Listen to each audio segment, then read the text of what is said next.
विद्यार्थी मित्रांनो, MPSC tricks या युट्यूब चॅनलवर तुमचं स्वागत। मी अजय कुमार गोसावी।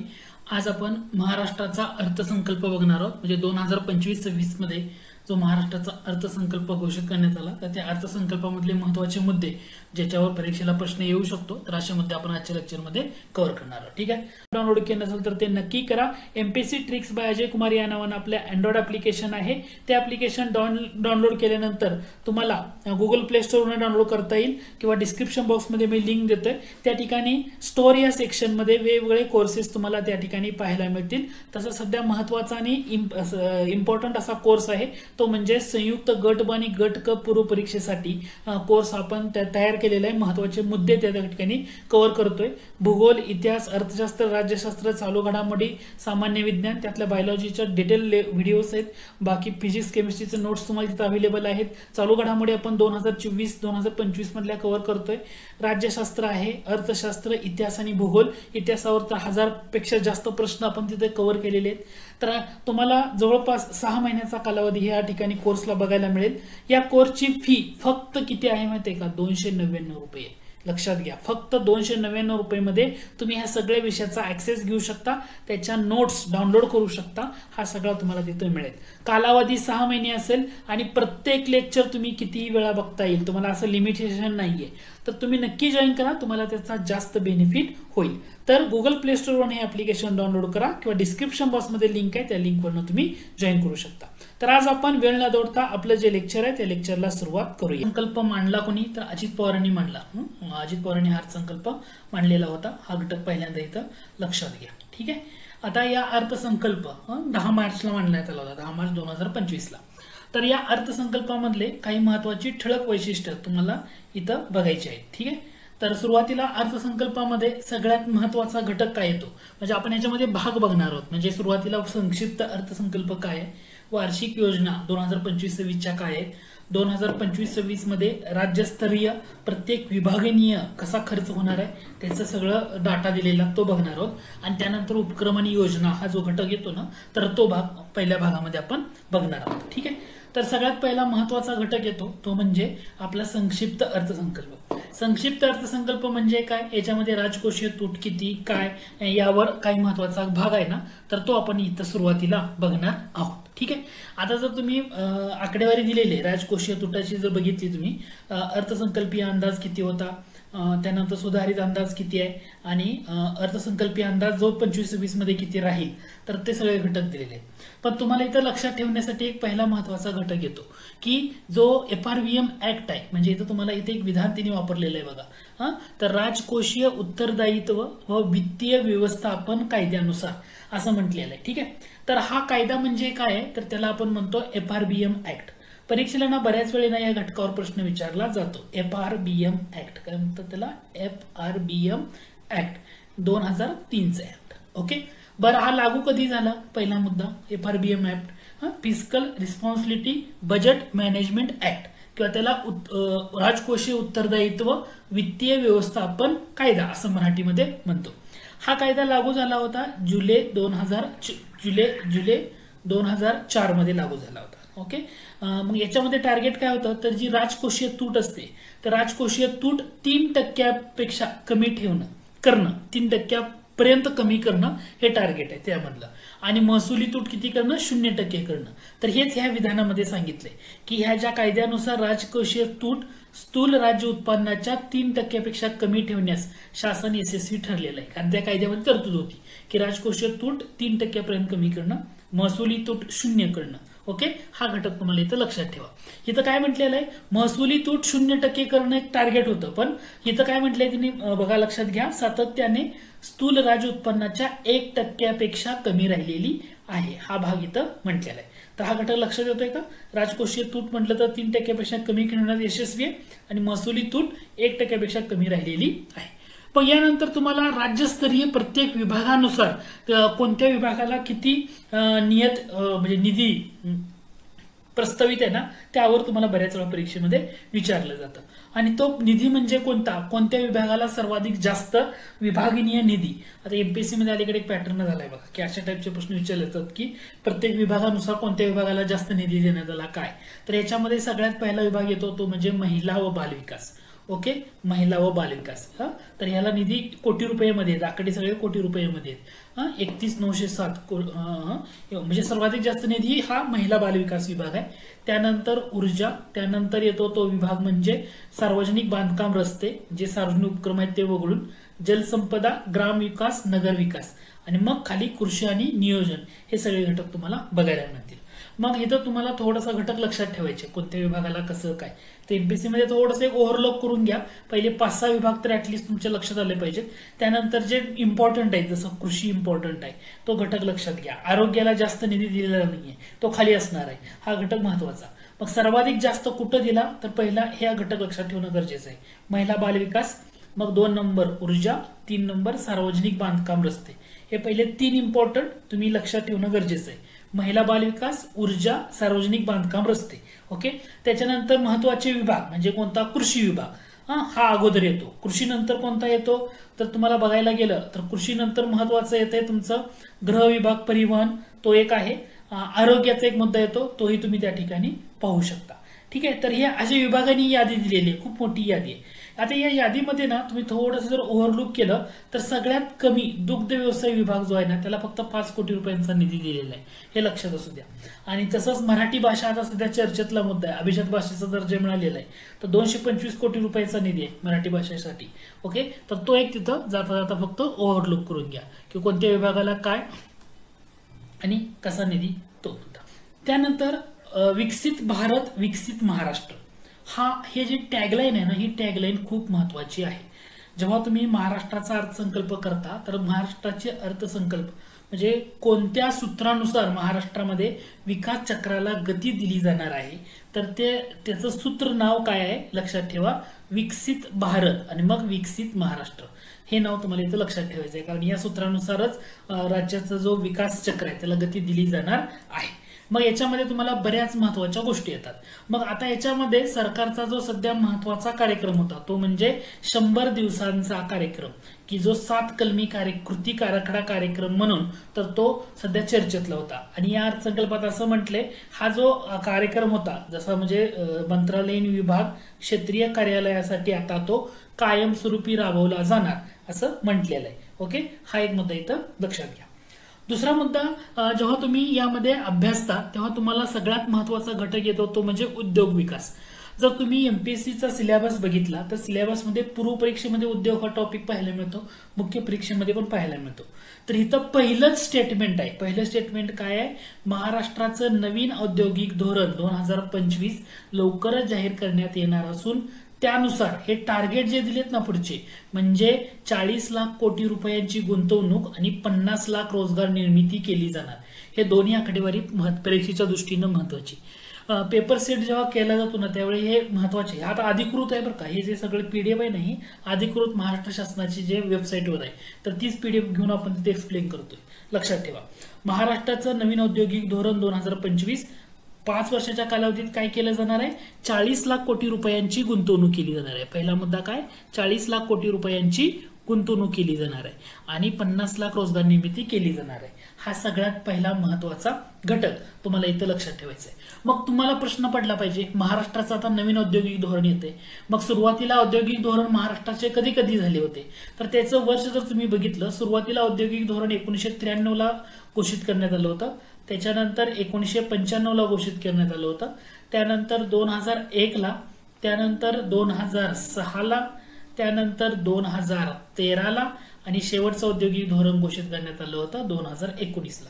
तर हा क्रम आहे. म्हणजे टोटल 6 औद्योगिक धोरणं ऑलरेडी घोषित करण्यात आली होती. आता 7वं औद्योगिक धोरण येते, महाराष्ट्राचं औद्योगिक धोरण 2025, की ज्याच्यानुसार 40 लाख कोटी रुपयांची गुंतवणूक आणि 50 लाख रोजगार निर्मिती, हा एक महत्वाचा मुद्दा. त्याच्यानंतर पुढचा घटक येतो सॉरी ठीक आहे. त्यानंतर पुढचा महत्वाचा घटक येतो तो म्हणजे 10,000. आता इथे एक स्टेटमेंट आहे बघा, हे स्टेटमेंट खूप महत्वाचं आहे. 10,000 एकरहून अधिक क्षेत्रावर समर्पित लॉजिस्टिक पायाभूत सुविधा विकसित करण्यात येणार. मग लॉजिस्टिक पायाभूत सुविधा विकसित करण्यात येणार किती क्षेत्र, तर 10,000 एकर याच्याहून अधिक क्षेत्रावर असं म्हटलेलं आहे. मग आता हे जे लॉजिस्टिक पायाभूत सुविधा विकसित केल्या जाणार, मग यासाठी कोणाची तरी मदत घ्यावी लागणार. कोणाची मदत घेतली जाणार आहे, तर जागतिक बँकेची मदत घेतली जाणार आहे. म्हणजे वर्ल्ड बँकेची मदत घेतली जाणार आहे की ज्या पायाभूत सुविधा विकसित केल्या जाणार.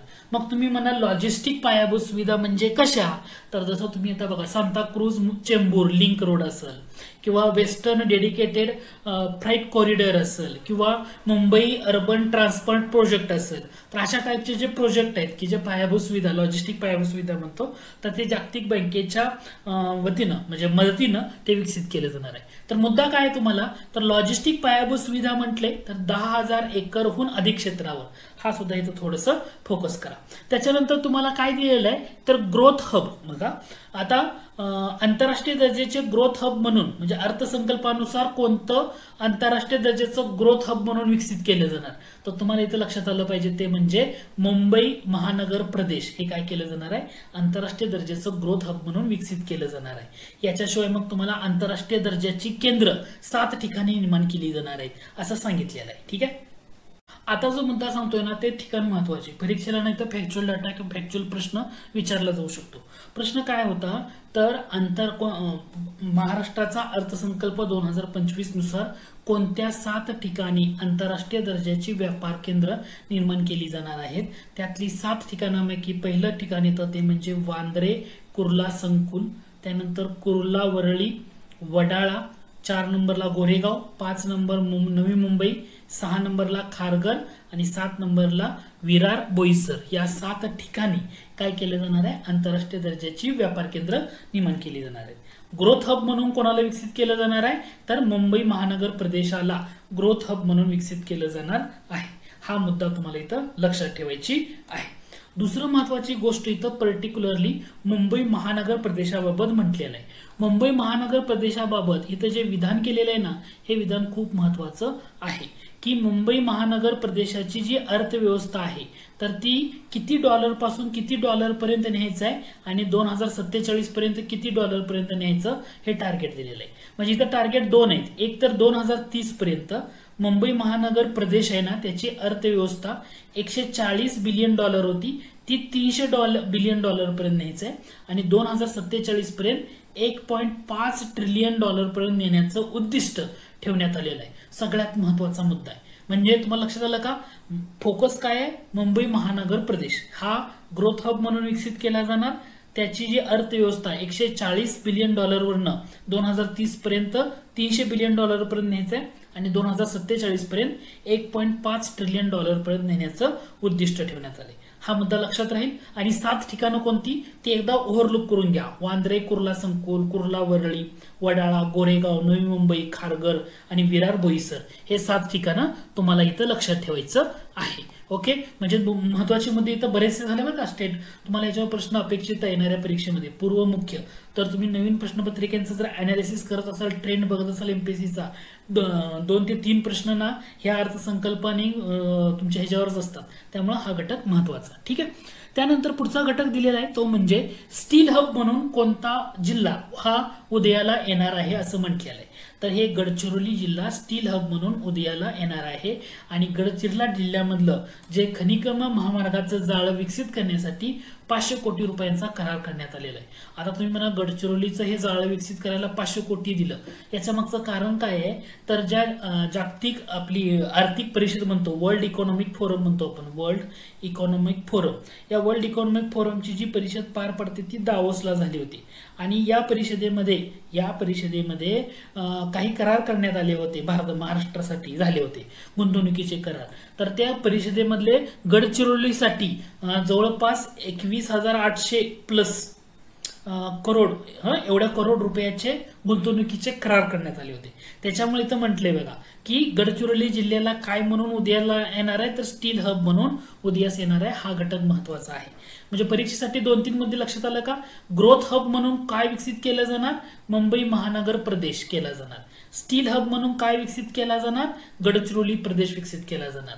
मुंबई महानगर प्रदेशाची अर्थव्यवस्थेचं टार्गेट दिले, हे सुद्धा इथं घोषित करण्यात आलेलं आहे. हे आपल्या अर्थसंकल्पामध्ये तुम्हाला पाहायला मिळतं. हा मुद्दा इथं लक्षात आला. त्याच्यानंतर तुम्हाला बाकी मुद्द्यामध्ये तुम्हाला सामूहिक प्रोत्साहन योजनेअंतर्गत एवढा निधी दिला जाणार, बाकी घटक दिलेले आहे. दुसरं महत्वाचा मुद्दा म्हणजे महाराष्ट्रामध्ये कशाची स्थापना केली जाणार या अर्थसंकल्पानुसार, तर महाराष्ट्र टेक्निकल टेक्सटाईल मिशन. या ठिकाणी हा टेक्निकल शब्द महत्वाचा आहे, लक्षात घ्या. म्हणजे टेक्सटाईल मिशन कळतं, पण महाराष्ट्र टेक्निकल टेक्सटाईल मिशनची स्थापना केली जाणार असं म्हटलेलं आहे. ओके, मग आता हा मुद्दा आलाच कसा, महाराष्ट्र टेक्निकल टेक्सटाईल मिशन. याच्या अगोदर मग कुणाकडनं घेतला, तर हे ऍक्च्युली केंद्राकडे असा मुद्दा होता. केंद्राचं जे national textile technical textile mission होतं केंद्रानं राबवलेलं, तर केंद्रानं जे मिशन राबवलं होतं 2020-21 पासून ते 2023-24 या कालावधीमध्ये केंद्र सरकारनं काय केलं होतं, केंद्राचं नॅशनल टेक्निकल टेक्सटाईल मिशन राबवलं होतं. मग याच्यामध्ये केंद्र सरकारनं काय टार्गेट ठेवलं होतं, तर 2024 पर्यंत जे तांत्रिक वस्त्रोद्योग क्षेत्र आहे, तर त्याच्यामध्ये जो देशांतर्गत बाजारपेठ आहे ना, त्याचा वाटा हा $50 अब्ज पर्यंत नेणं हे टार्गेट त्यामध्ये होतं. म्हणून आता मग हे डिटेलमध्ये जाण्याची गरज नाही. तुम्हाला काय लक्षात ठेवायचं आहे, महाराष्ट्रामध्ये टेक्निकल टेक्सटाईल मिशनची स्थापना केली जाणार, हा मुद्दा. ओके, आता तिसरा मुद्दा. आता 3 मुद्दे इथे कोणते येतात बघा. या अगोदर मी तुम्हाला काय सांगितलं होतं, ग्रोथ हब. मी परत रिपीट करतोय, मुंबई महानगर प्रदेशाला ग्रोथ हब म्हणून विकसित केलं जाणार. स्टील हब म्हणून कोणत्या जिल्ह्याला विकसित केलं जाणार, गडचिरोली जिल्ह्याला विकसित केलं जाणार. तसं नागपूरला अर्बन हार्ट केंद्राची स्थापना केली जाणार आहे. हे इथं लक्षात ठेवणं गरजेचं आहे. म्हणजे आतापर्यंत आपण बघताना कोणता पर्टिक्युलर जिल्हा किंवा पर्टिक्युलर क्षेत्राबद्दल बोलले, तर मुंबई महानगर प्रदेशामध्ये ग्रोथ हब म्हणून, गडचिरोलीला स्टील हब म्हणून, आणि आता नागपूर नवीन जिल्हा आला, तर नागपूरमध्ये अर्बन हार्ट केंद्राची स्थापना करायची यामध्ये घोषित करण्यात आलेलं आहे. तसंच नवी मुंबईला 250 एकर क्षेत्रावर नाविन्यता नगर इनोव्हेशन सिटी स्थापन केली जाणार नवी मुंबईला. ओके, म्हणजे जास्त भाग हा तुम्हाला लक्षात आला असेल. सरकारचं ह्या उद्योग या टॉपिकमध्ये कोणत्या घटकाला फोकस केले, मुंबई महानगर प्रदेश ग्रोथ हब, त्याच्यानंतर आंतरराष्ट्रीय दर्जाची व्यापार केंद्र 7 ठिकाणं. पण ह्या 7 ठिकाणामध्ये पण बघा ना तुम्ही, वांद्रे, कुर्ला, वरळी, वडाळा, गोरेगाव, नवी मुंबई, खारघर आणि विरार, बोईसर, म्हणजे जे मुंबई त्या साईडचा जवळचाच प्रदेश हा तुम्हाला जास्त पाहायला मिळतो. गडचिरोलीला स्टील हब आहे, नागपूरला अर्बन हार्ट केंद्र आहे, आणि नवी मुंबईला नाविन्यता नगर इनोव्हेशन सिटी हा घटक तुम्हाला इथं पाहायला मिळतो. बाकी इतर कोणतेही मुद्दे ह्या उद्योग क्षेत्रामध्ये दिलेले नाही, हे तुम्हाला इथं लक्षात ठेवणं अपेक्षित आहे. त्यानंतर पुढचा भाग येतो तो म्हणजे पायाभूत सुविधा विकास. पायाभूत सुविधा विकासामध्ये पहिलाच मुद्दा येतो तो म्हणजे वाढवण बंदराचा. आता हे वाढवण बंदर कोणत्या जिल्ह्यामध्ये येतं, तर पालघर जिल्ह्यामध्ये असलेलं वाढवण बंदर. इथं काय म्हटलंय बघा, पालघर जिल्ह्यात वाढवण बंदराच्या विकासामध्ये राज्य शासनाचा किती टक्के सहभाग असणार आहे, 26% सहभाग असणार आहे. हा घटक थोडासा लक्षात घ्या. मग परीक्षेला तुम्हाला असा प्रश्न विचारला, देशातलं पहिलं ग्रीनफील्ड व मेगापोर्ट प्रकल्प कोणत्या ठिकाणी उभारण्यात आला, तो म्हणजे तुमचा वाढवण बंदराचा प्रकल्प, जो पालघर जिल्ह्यामध्ये उभारण्यात आलेला होता. हा सगळ्यात महत्वाचा आहे. जवळपास 76,000 कोटी रुपयापेक्षा जास्त, आता याच्यातला एक्झॅक्टली आकडा माहित नाही मला, पण 76,000 कोटी आहेत ना, 76,000 प्लस करोड रुपये एवढा मोठा कोटींचा हा प्रकल्प आहे, लक्षात राहू द्या. तर लक्षात ठेवा, यामध्ये राज्य शासनाचा किती टक्के सहभाग म्हटले, 26% सहभाग या ठिकाणी म्हटलेला आहे. तर हा एक मुद्दा जाता जाता तुम्ही इथं लक्षात ठेवू शकता. बाकी इतर महामार्ग म्हणजे बघा, आता वाढवण बंदराजवळ मुंबईसाठी 3रं विमानतळ वगैरे मुद्दे इथं म्हटलेले आहेत. आता ह्याच्यामध्ये तुम्हाला आणखी एक महत्वाचं काम ते म्हणजे रायगड जिल्ह्यामधलं ठिकाण आहे काशीद. या ठिकाणी तरंगत्या जेट्टीचं काम लवकर सुरू करणार हे एक या ठिकाणी म्हटलेलं आहे. बाकी इतर मुद्द्यामध्ये तुम्ही जर बघितलं कशाला किती दिले, काय रुपये दिले, हे सगळे पाठ करायची गरज वाटत नाही इथं. पर्यावरण विभाग ठीक आहे, हा एवढा भाग तुम्ही इथं लक्षात ठेवू शकता. त्याच्यानंतर पुढचा मुद्दा काय येतो, त्या मुद्द्याकडे आपण थोडंसं जाऊया. आणि तो मुद्दा येतो तो म्हणजे आपला प्रधानमंत्री ग्राम सडक योजना टप्पा 3. इथं त्यांनी पर्टिक्युलरली मेन्शन केलेलं आहे. काय केलेलं आहे, ओके, प्रधानमंत्री ग्राम सडक योजना टप्पा 3. टप्पा 3 म्हणजे किती, कोणता कालावधी, 2025-26 साठी किती किलोमीटर लांबीच्या रस्त्यांचं उद्दिष्ट ठेवले, तर 1500 किलोमीटर. म्हणजे हा इथे फॅक्च्युअल डाटा आला परत एकदा. तर प्रधानमंत्री लक्षात काय ठेवायचं तुम्हाला, प्रधानमंत्री ग्राम सडक योजना, या ग्राम सडक योजनेचा जो टप्पा 3 आहे त्याच्यामध्ये 2025-26 साठी किती किलोमीटर लांबीच्या रस्त्यांचं उद्दिष्ट ठेवले, 1500 किलोमीटर लांबीच्या रस्त्यांचं उद्दिष्ट ठेवले. मग तुम्हाला परीक्षेला प्रश्न विचारला जाऊ शकतो, प्रधानमंत्री ग्राम सडक योजना कधी सुरू करण्यात आली होती, तर ती सुरू करण्यात आली होती 25 डिसेंबर 2000 साली.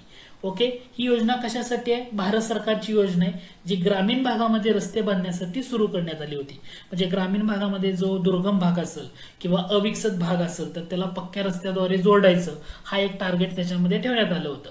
त्याच्यामधला जो पहिला टप्पा होता तो 2000 मध्ये सुरू करण्यात आला होता. दुसरा टप्पा मोदी सरकार सत्तेमध्ये आल्यानंतर सुरू झाला 2023ला, 2013ला असेल आय थिंक, 2013ला असेल, आणि तिसरा टप्पा 2019ला सुरू करण्यात आला होता. आणि ह्या 2019ला केलेला टप्पा आहे, तर हे 2025-26 साठीचं जर टार्गेट आहे तर 1500 किलोमीटर लांबीच्या रस्त्यांचं उद्दिष्ट तुम्हाला यामध्ये दिलेलं आहे. मग बाकी काय काय गोष्टी म्हटले बघा. ओके, 1000पेक्षा जास्त लोकसंख्या असलेल्या 3582 गावांना 14000 किलोमीटर सिमेंट लांबीचे रस्ते वगैरे यामध्ये मुद्दे दिलेले. तर हा एक मुद्दा जाता जाता तुम्ही लक्षात ठेवू शकता. ठीक आहे. त्यानंतर पुढचा एक मुद्दा दिलाय बघा इथं, महाराष्ट्र शक्तीपीठ महामार्गाच्या बाबतीमध्ये, आणि ते किती म्हटले बघा. पहिला मुद्दा तुम्हाला लक्षात आला पाहिजे, महाराष्ट्र शक्तीपीठ महामार्ग हा जो महामार्ग आहे तर याची लांबी किती. आता या ठिकाणी अधिकृतरित्या शासनाच्या ह्याच्यामध्ये दिलेले आहे अर्थसंकल्पामध्ये 760 किलोमीटर लांबीचा. किती, 760 किलोमीटर लांबीचा. खर्च किती येणार आहे त्याला, 86,300 कोटी रुपये किमतीचा हा जो प्रकल्प आहे त्याच्या भूसंपादनाची कार्यवाही प्रगतीपथावर असं म्हटलेलं आहे. दोन मुद्दे लक्षात राहतील तुम्हाला. हे दोन्ही फॅक्च्युअल डाटा पाठ करायचंय. कोणता डाटा पाठ करायचा मी परत एकदा सांगतो, महाराष्ट्र शक्तीपीठ महामार्ग जे म्हटले तर महाराष्ट्र शक्तीपीठ महामार्ग 760 किलोमीटर लांबीचा आणि किती कोटी रुपये किमतीचा, तर 86,300 करोड रुपये किमतीचा हा प्रकल्प आहे. ओके, तर हे लक्षात ठेवा बरं काय, दोन्ही आकडे परीक्षेसाठी लय महत्वाचे. मी याला स्टार करेन कारण हा सध्या चर्चेतला घटक होता. त्याच्यानंतर इतर मुद्दे आहेत ना, ते मुद्दे हे आपण बघूया.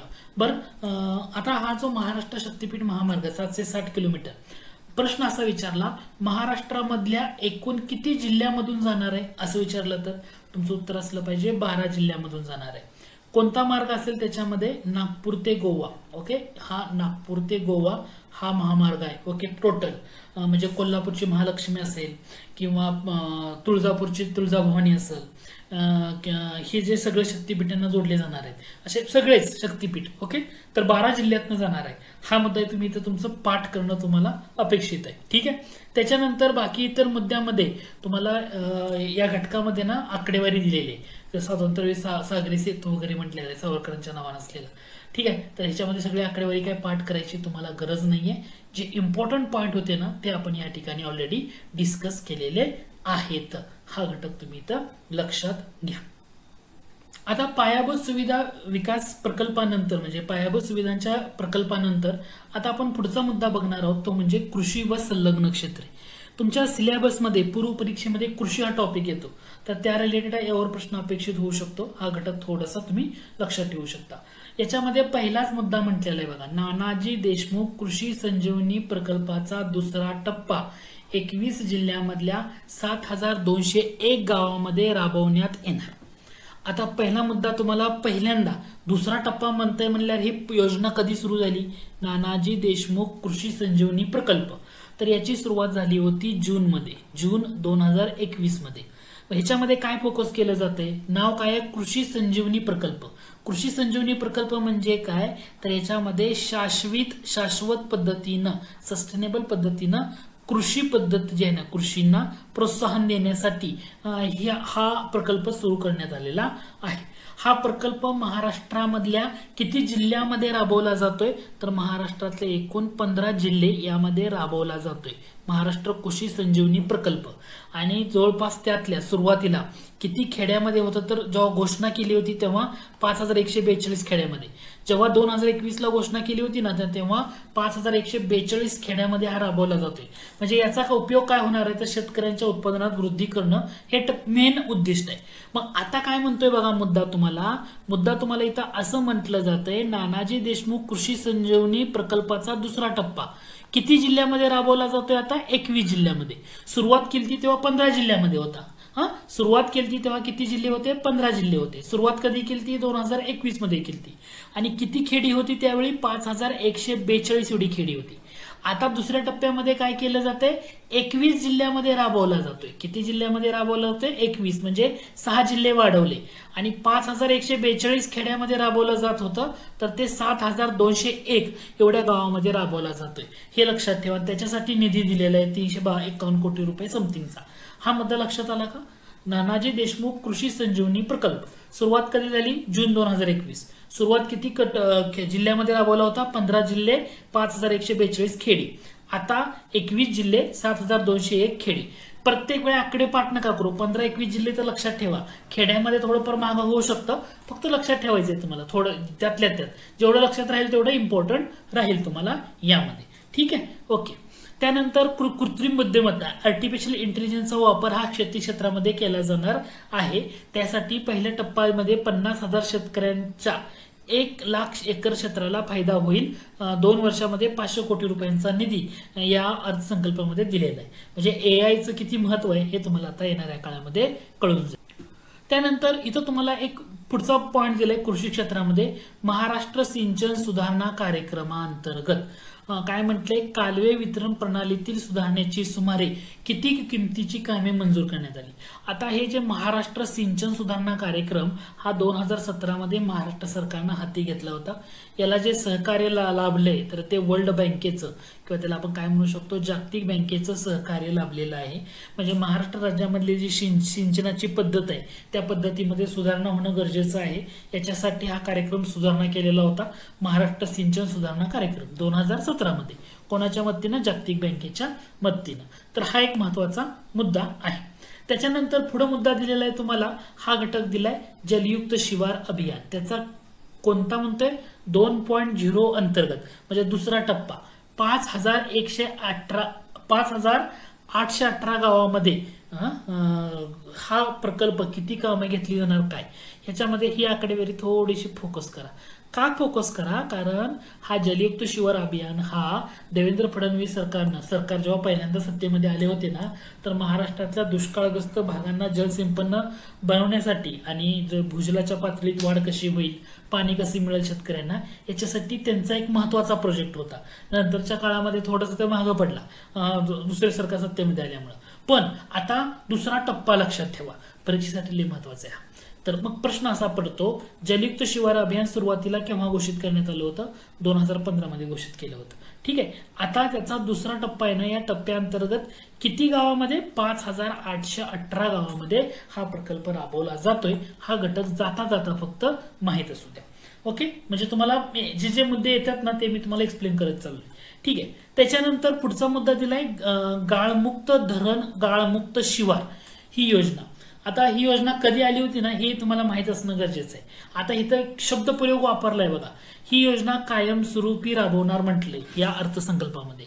गाळमुक्त धरण आणि गाळमुक्त शिवार ही योजना सुद्धा मे 2017 मध्ये सुरू करण्यात आलेली होती. म्हणजे जे धरणामधला जो गाळ आहे तो गाळ काढून त्याची साठवण क्षमता पुनर्स्थापित करणं हे महत्वाचं टार्गेट होतं. आणि 2026 पर्यंत त्याला मुदतवाढ देण्यात आली होती 2026 पर्यंतची.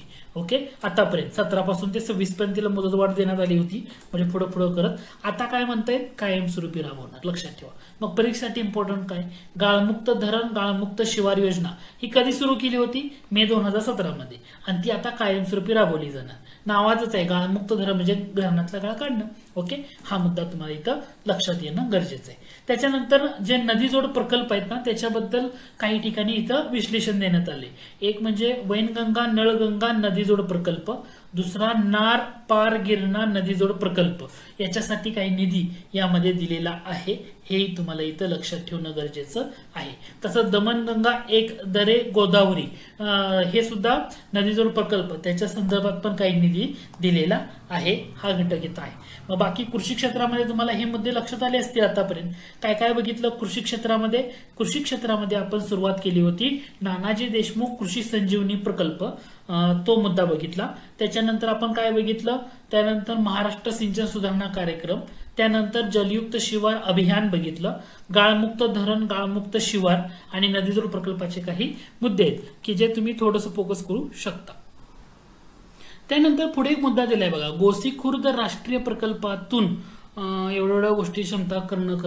मग प्रश्न असा पडला पाहिजे, हा गोसीखुर्द प्रकल्प आहे तर हा गोसीखुर्द प्रकल्प कोणत्या नदीवर आहे असं जर तुम्हाला विचारलं तर माहित असायला हवं.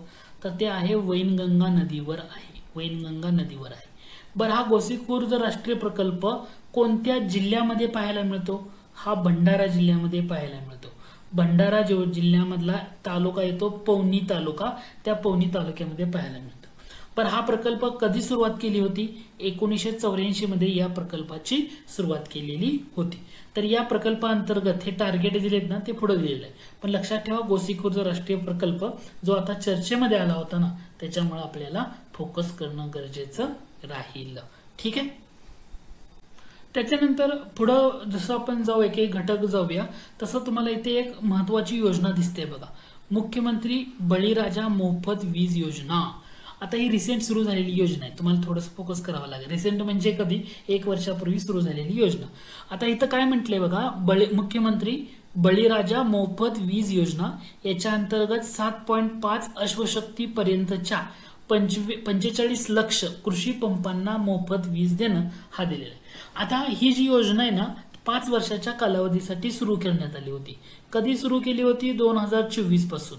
म्हणजे कधीपासून बघा, मार्च एप्रिल 2024 पासून सुरू केली होती. ती मार्च 2029 पर्यंत ही योजना राबवली जाणार आहे. पहिला मुद्दा लक्षात आला. मुख्यमंत्री बळीराजा मोफत वीज योजना एप्रिल 2024 पासून मार्च 2029 पर्यंत राबवली जाणार आहे. या योजनेअंतर्गत काय केलं जाणार आहे? 7.5 अश्वशक्ती पर्यंतच्या किती कृषी पंपांना मोफत वीज दिली जाणार आहे? 45 लक्ष कृषी पंपांना. हा आकडा पाठ करायचा आहे. रिसेंटली ही योजना लॉन्च केलेली होती 5 वर्षाच्या गोष्टीसाठी, त्यामुळे हे पाठ करणं इम्पॉर्टंट. लक्षात आलं का? 7.5 अश्वशक्ती पर्यंतच्या 45 लक्ष कृषी पंपांना मोफत वीज दिली जाणार आहे योजनेमध्ये घोषित करण्यात आलं होतं. त्याच्यानंतर पुढचा मुद्दा बघा, मुद्दा लक्षात आला? ठीक आहे. पुढचा मुद्दा बघा, राष्ट्रीय नैसर्गिक शेती अभियानांतर्गत 2,13,625 लाभार्थी शेतकऱ्यांना निधी दिला जाणार आहे असं म्हटलेलं आहे. मग प्रश्न मुद्दा येतो, राष्ट्रीय नैसर्गिक शेती अभियान हे कधी सुरू केलं होतं? आता केंद्र सरकारनं कृषी मधला हा घटक आहे, हा लेटेस्ट सुरू केलेली आकडेवारी आहे, लेटेस्ट सुरू केलेलं अभियान आहे. तर केंद्र सरकारनं नोव्हेंबर 24 मध्ये केलं होतं. नोव्हेंबर 2024, पण लक्षात कसं ठेवायचं, इथे 24 तर इथं 25. 25 नोव्हेंबर 2024 मध्ये 25 नोव्हेंबर 2024 मध्ये केंद्र सरकारनं राष्ट्रीय नैसर्गिक शेती अभियान हे काय केलेलं आहे? सुरुवात केलेली होती. म्हणजे काय करायचंय? नैसर्गिक शेतीला प्रोत्साहन द्यायचंय. ओके. तर महाराष्ट्रामध्ये सुद्धा 2024-25 मध्ये किती क्षेत्रावर नैसर्गिक शेती केली जाणार, म्हणजे नैसर्गिक शेतीला फोकस करण्यासाठी हे अभियान घोषित करण्यात आले. आणि याच्यामध्ये 2 वर्षासाठी 255 कोटी रुपयांचा निधी महाराष्ट्र शासनानं दिलेला आहे. आता 2,13,625 लाभार्थी शेतकऱ्यांना. परीक्षेसाठी काय लक्षात ठेवायचंय? परीक्षेसाठी तुम्हाला ही पहिला मुद्दा जर झाला, हा मोफत वीज योजना कोणत्या कालावधीसाठी होता आणि ह्याची आकडेवारी पाठ करा. नैसर्गिक शेतीच्या बाबतीमध्ये फक्त ती योजना कधी सुरू केली होती आणि कशासाठी होती हा मुद्दा, आणि बाकी इथं सगळं पाठ करायची गरज नाहीये. कारण महाराष्ट्र शासनानं जे घोषित केलं होतं आम्ही नैसर्गिक शेती राबवणार, म्हणजे 2024-25 हा जो कालावधी बघितला तर महाराष्ट्र सरकारनं काय म्हटलं होतं, आम्ही 3,500 हेक्टर क्षेत्रावर 3,500 हेक्टर क्षेत्र आहे ना, एवढ्या भागावर नैसर्गिक शेती करण्यात येणार असं घोषित केलं होतं. ठीक आहे. त्यामुळे ते सुद्धा तुम्ही लक्षात ठेवू शकता की महाराष्ट्र सरकारनं 2024-25 मध्ये 3,500 हेक्टर क्षेत्रावर नैसर्गिक शेती करण्यात येणार असं म्हटलेलं होतं. ओके, मग बाकी पुढं 2 वर्षामध्ये आणखी ते वाढवलं जाईल असं म्हटलेलं आहे, पण हा जाता जाता लक्षात ठेवणं इम्पॉर्टंट आहे. तर कृषी क्षेत्रामध्ये हे 2 मुद्दे तुम्ही त्यामध्ये ऍड करून घ्या. आता त्यानंतर महत्वाचा मुद्दा एक राहतो, तो म्हणजे आंतरराष्ट्रीय सहकार वर्ष 2025. हे लक्षात राहते बरं का. आंतरराष्ट्रीय सहकार वर्ष हे 2025 का बरं म्हटलंय असं, कारण युनायटेड नेशननं 2025 युनायटेड नेशनची जी जनरल असेंब्ली आहे किंवा त्याला आपण आमसभा असं म्हणतो मराठीमध्ये, तर त्यांनी 2025 हे आंतरराष्ट्रीय सहकार वर्ष म्हणून घोषित केले. म्हणजे सहकार संस्थेचं जे इम्पॉर्टन्स आहे तर ह्याला हायलाइट करण्यासाठी हे सहकार वर्ष घोषित केले.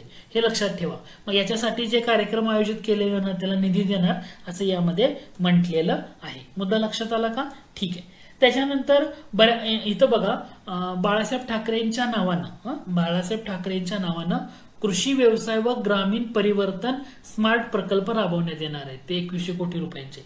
नाव कोणाचं दिलंय फक्त लक्षात ठेवा, बाळासाहेब ठाकरेंचं नाव दिलेलं आहे की कृषी व्यवसाय व ग्रामीण परिवर्तन स्मार्ट प्रकल्प. नाव कोणाचं दिलंय ते महत्वाचं तुम्हाला इथं लक्षात ठेवणं गरजेचं आहे.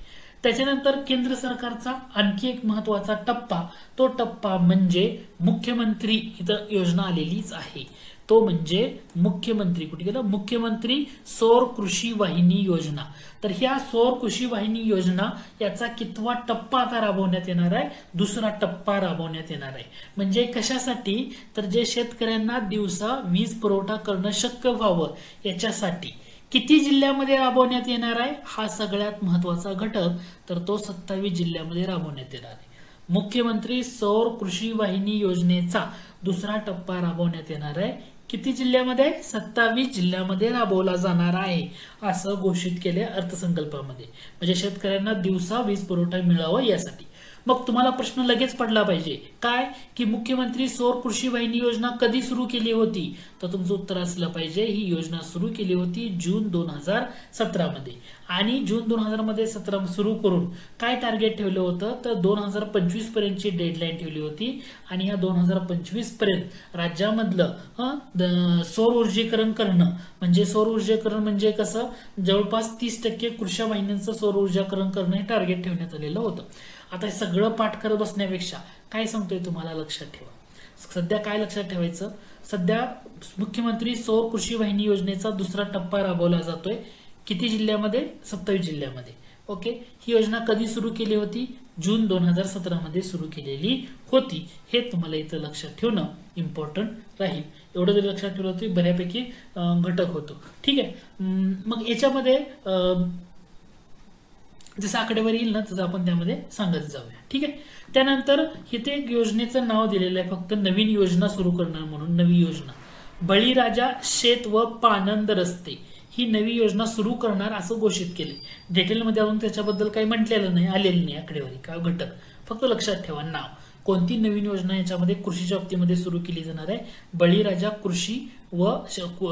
शेत व पानंद रस्ते ही योजना म्हटलेलं आहे.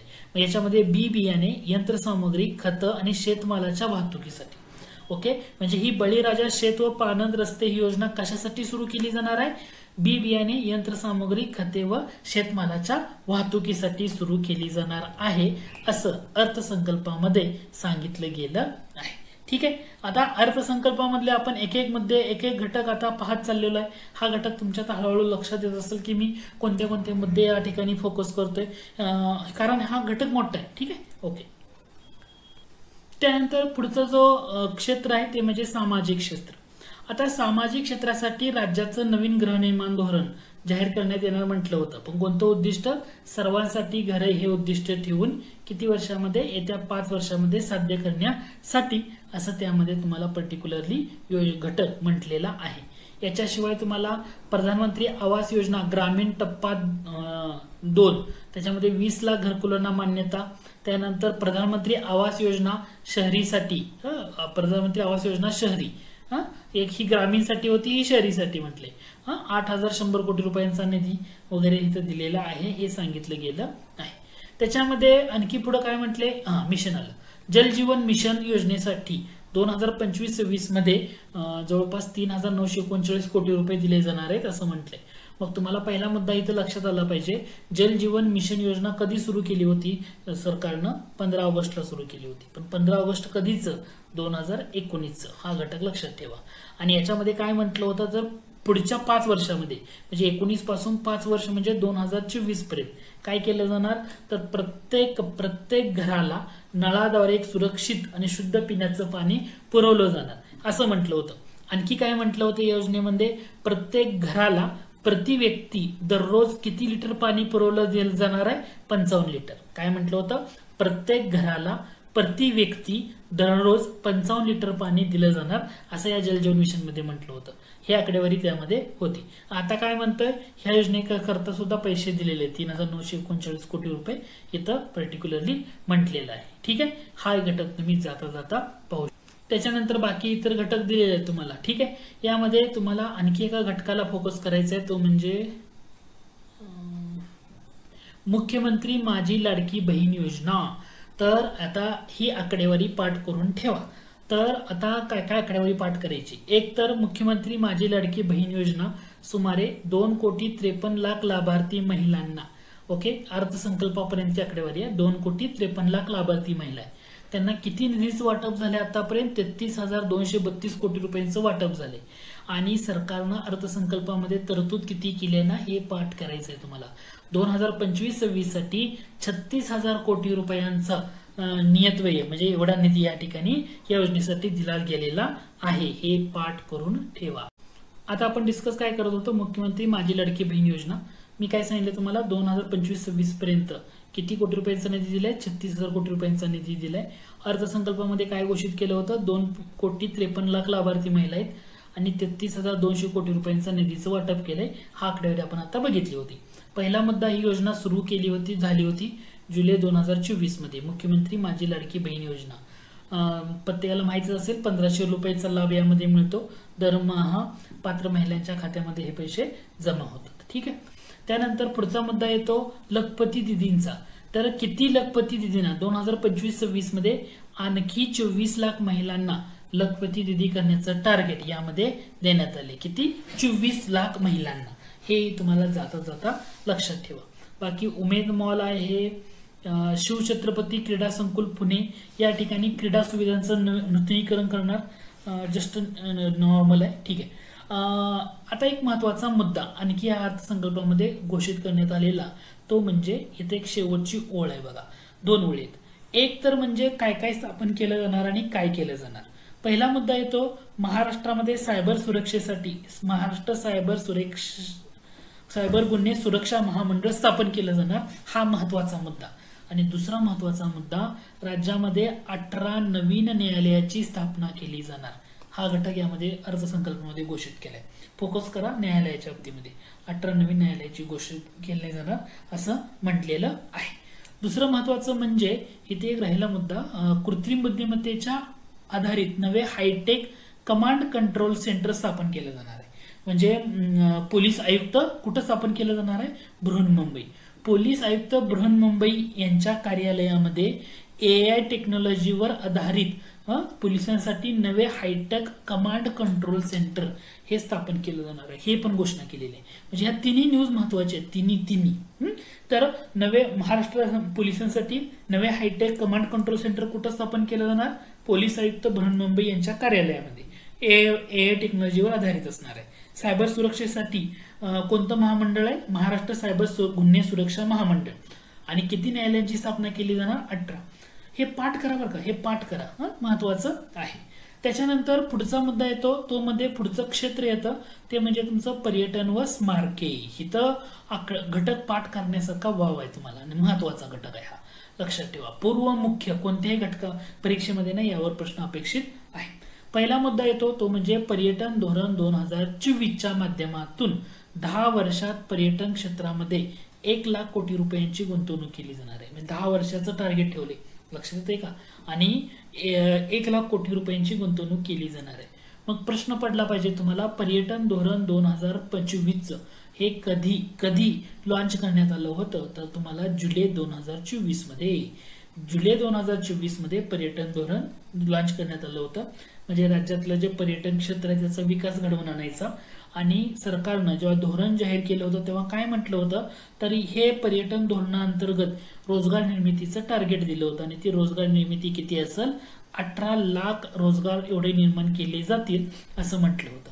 आता काय म्हणता येतं, ह्या अर्थसंकल्पामध्ये 10 वर्षामध्ये पर्यटन क्षेत्रामध्ये 1 लाख कोटी रुपयांची गुंतवणुकीबद्दल म्हटलेलं आहे. हे तुम्हाला इथं लक्षात ठेवा.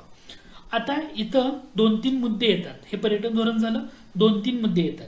पहिलं महत्वाचं म्हणजे छत्रपती शिवाजी महाराजांचं भव्य स्मारक कोणत्या ठिकाणी बांधलं जाणार, त्यानंतर छत्रपती संभाजी महाराजांचं भव्य स्मारक कोणत्या ठिकाणी बांधलं जाणार, आणि मराठ्यांच्या शौर्याचं प्रतीक म्हणून जे स्मारक बांधलं जाणार आहे ते कोणत्या ठिकाणी असणार आहे, स्मारकाच्या बाबतीमधले मुद्दे. त्याच्याशिवाय अटल बिहारी वाजपेयी यांच्या निमित्त त्यांचे भव्य स्मारक उभारलं जाते, आंबेडकरांचे भव्य स्मारकासाठीचा निधीच्या बाबतीत ती तरतूद आहे. पहिला मुद्दा येतो छत्रपती शिवाजी महाराजांचं भव्य स्मारक हे कुठं बांधलं जाणार आहे, आग्राला. पहिला मुद्दा इथं लक्षात ठेवा, हे महत्वाचं आहे अर्थसंकल्पामध्ये की छत्रपती शिवाजी महाराजांचं भव्य स्मारक हे आग्रा या ठिकाणी उभारलं जाणार आहे. सगळ्यात महत्वाचं. दुसरा मुद्दा, छत्रपती संभाजी महाराजांचं भव्य स्मारक हे कुठं उभारलं जाणार आहे, कोकणात आपल्या संगमेश्वर या ठिकाणी. मुद्दा लक्षात आला का, छत्रपती शिवाजी महाराजांचं स्मारक आग्रा म्हटले, छत्रपती संभाजी महाराजांचं भव्य स्मारक कोकणातल्या संगमेश्वर मध्ये म्हटले. हा 2 मुद्दे लक्षात आले. आणि तिसरा मुद्दा, मराठ्यांच्या शौर्याचं प्रतीक म्हणून हरियाणातल्या पानिपत येथे स्मारक. म्हणजे 2 स्मारक तर बाहेरच उभारले, महाराष्ट्र सोडूनच आहेत. म्हणजे एक तर आग्र्यामध्ये, दुसरं म्हणजे हरियाणातल्या पानिपतमध्ये, आणि फक्त छत्रपती संभाजी महाराजांचं भव्य स्मारक आहे इथं. लक्षात ठेवा बरं का, हे घटक थोडासा महत्वाचा आहे. कोणत्या ठिकाणी कोणतं स्मारक, परीक्षेला अशा टाईपमध्ये तुम्हाला कन्फ्यूज केलं जाऊ शकतं. बाकी अटल बिहारी वाजपेयी यांचं जन्मशताब्दी वर्ष आहे, त्यांच्यामुळे मुंबईमध्ये त्यांचं भव्य स्मारक उभारणार असं तर म्हटलेलं आहे, कारण बीजेपी फॉर्स. ठीक आहे, तर हा एक घटक तुम्हाला इथं लक्षात ठेवणं गरजेचं आहे. बाकी पर्यटन आणि स्मारकामध्ये आणखी काय मुद्दा येतो ते तुम्हाला इथं लक्षात ठेवता येईल. सावित्रीबाई फुले यांचं जन्मगाव असलेल्या नायगाव, तालुका खंडाळा, जिल्हा सातारा या ठिकाणी स्मारक व महिला प्रशिक्षण केंद्र उभारलं जाणार, नायगाव साताऱ्यामध्ये. तर हे तुम्हाला जाता लक्षात ठेवू शकता. बाकी निधी देणार आहे असं म्हटले, कोणतं उभारणार स्मारक असं काही म्हटलेलं नाही दिसत इथं तुम्हाला, हे इथं लक्षात ठेवा.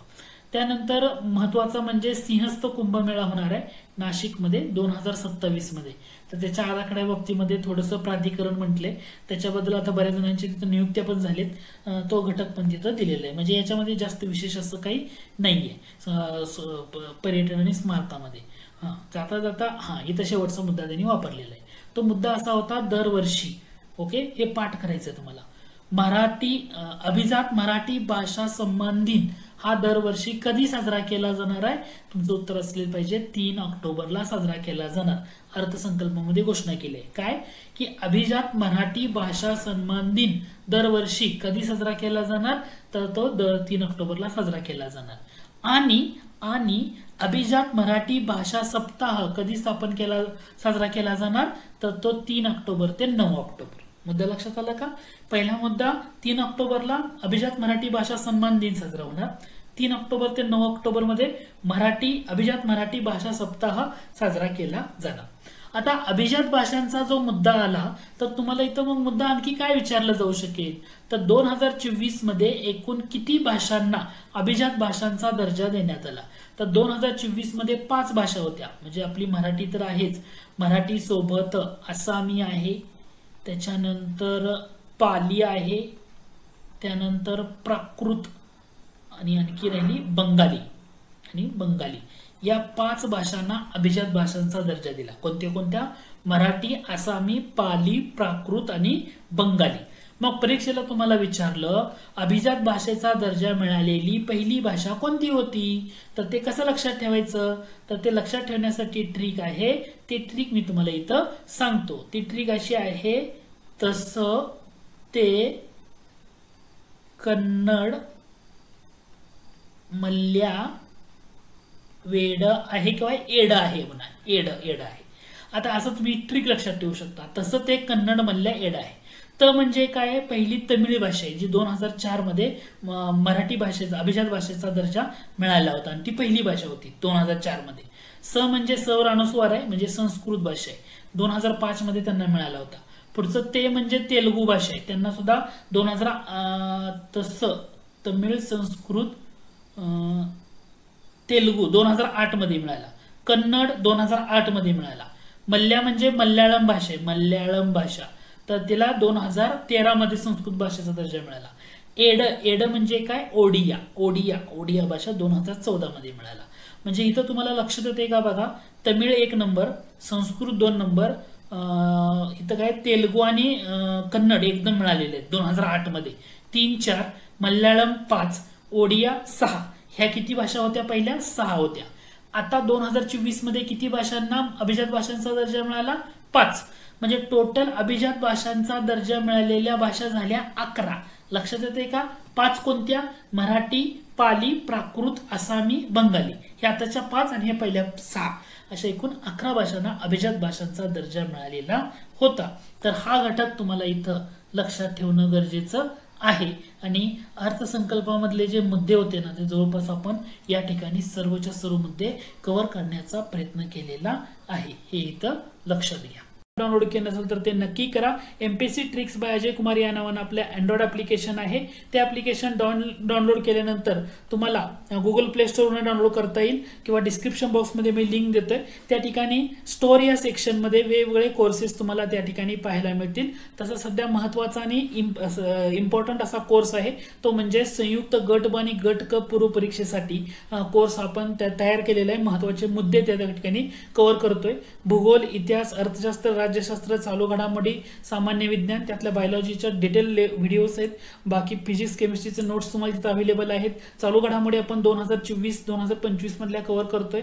राज्यशास्त्र आहे, अर्थशास्त्र, इतिहास आणि भूगोल. इतिहासावर तर 1000 पेक्षा जास्त प्रश्न आपण तिथे कव्हर केलेले आहेत. तर तुम्हाला जवळपास 6 महिन्याचा कालावधी या ठिकाणी कोर्सला बघायला मिळेल.